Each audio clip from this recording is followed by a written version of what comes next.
The federal government's newly released climate policy review is hugely disappointing, but far from surprising.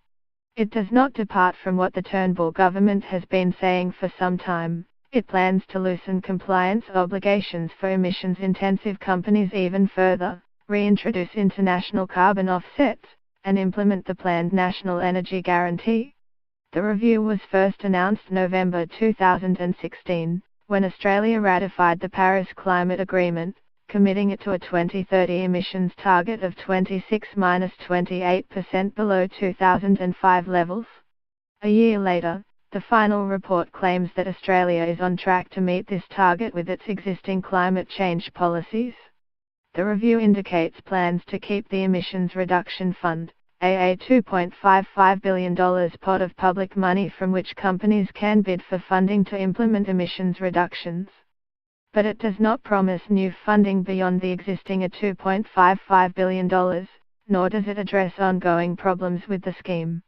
The climate policy review is also not surprising because it continues a long-standing, bipartisan tradition in weak climate policy formulation. It echoes four enduring features of Australia's ineffective climate policy since the 1990s. We can think of them as a recipe for business as usual. Read more. Australia's 2030 climate target puts us in the race, but at the back. Step 1. Pursue a weak emissions target. Australia's 2020 and 2030 emissions targets are modest. The 2020 target of reducing emissions by 5% below 2000 levels, a reduction equivalent to 294 million tonnes of carbon dioxide, will be met largely on the back of a loophole Australia secured way back in 1997 when the Kyoto Protocol was negotiated.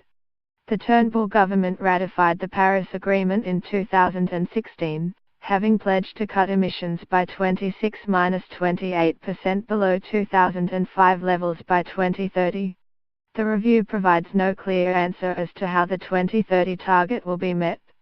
However, there are signs that domestic emissions will continue to rise, and that international carbon offsets will have to be bought to balance the national carbon account. Step 2. Loosen obligations for industry as much as possible. Weak compliance obligations for industry are the reason why emissions may rise in the future. The review signals changes to the safeguard mechanism, a key plank of its existing direct action policy suite, which aims to encourage large businesses not to exceed their historical emissions levels. The problem is that the safeguard mechanism is already weak, and only covers around 140 of Australia's most emissions-intensive firms. The safeguard mechanism requires companies to report on their emissions against an historical baseline rate. If they exceed this baseline, they can meet their obligations by buying carbon credits. The baseline is already very flexible. For instance, companies can ask for their baseline to be recalculated if their overall emissions have increased but their emissions intensity, the amount of emissions per unit of economic productivity, has improved.